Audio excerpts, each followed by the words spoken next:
ओम शांति। भाद्रपद महीने के कृष्ण पक्ष के 15 दिन को श्राद्ध पक्ष अथवा महालय पक्ष भी कहते हैं। श्राद्ध अर्थात श्रद्धा यत क्रियते तत, श्रद्धा से जो अंजलि दी जाती है वह है श्राद्ध। और तर्पण अर्थात तृप्त करना, संतुष्ट रहना। इसलिए श्राद्ध के दिनों में जो भी परिवार के सदस्य थे उन्हें जो पसंद था वह खिलाया जाता है। ब्राह्मणों को भी बुलाया जाता है। इस रीति से गई हुई आत्माएं तृप्त रहे, उनके आशीर्वाद की छाया हमारे ऊपर रहे, इस मान्यता से कई कार्य किए जाते हैं। यह नश्वर शरीर 5 तत्वों में विलीन हो जाता है। यह तो निसर्ग का नियम है, परंतु आज भी उनके विचार, उनके कर्म हमारे मानस पटल पर है, जिससे वह अमर बने हैं। ऐसे पितर और पूर्वजों को पूजन करने का ये दिन, लेकिन सिर्फ याद नहीं करना है, लेकिन उनके प्रति भी कृतज्ञता के भाव हमारे मन में हो। यह श्राद्ध के दिन ऋण मुक्ति दिलाने वाले दिन है।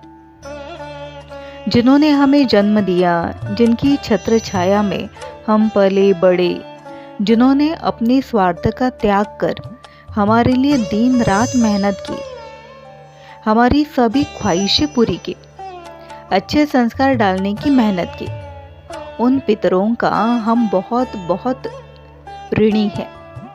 हमारे द्वारा ऐसे कुछ कर्तव्य हो जिनसे उन्हें भी संतुष्टि मिले। यही है सच्चे अर्थ से श्राद्ध मनाना। इस शरीर के अंदर की चेतना भले वह कहाँ पर भी है, लेकिन हमारे शुद्ध स्पंदन, हमारी भावनाएं उन तक पहुँचती जरूर है।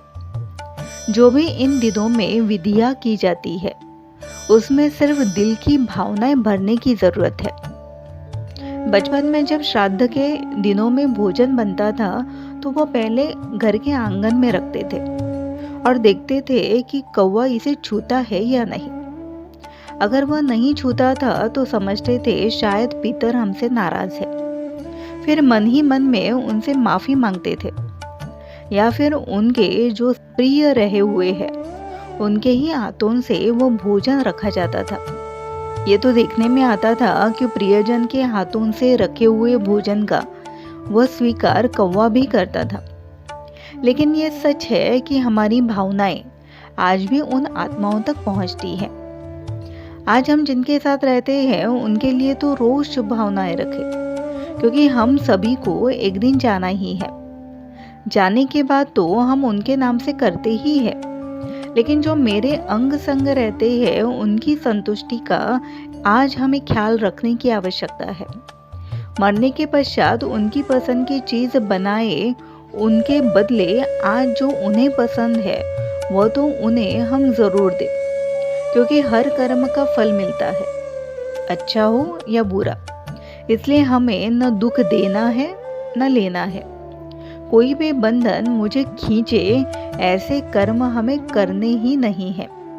इस बात का हम जरूर ध्यान रखें, नहीं तो रूप बदलकर भी हम उन्हीं आत्माओं से बार बार मिलते रहेंगे, और जो हमने उनको दिया है वही हमें उनसे मिलता रहेगा। इसलिए आज का ये दिन ऋण से मुक्त होने का दिन है। तो चलो इस श्राद्ध के दिनों में हम उन सभी आत्माओं के लिए शुभ भावना रखें ही, और उनको भविष्य में भी बहुत अच्छा सुख मिले उसके लिए प्रार्थना करें।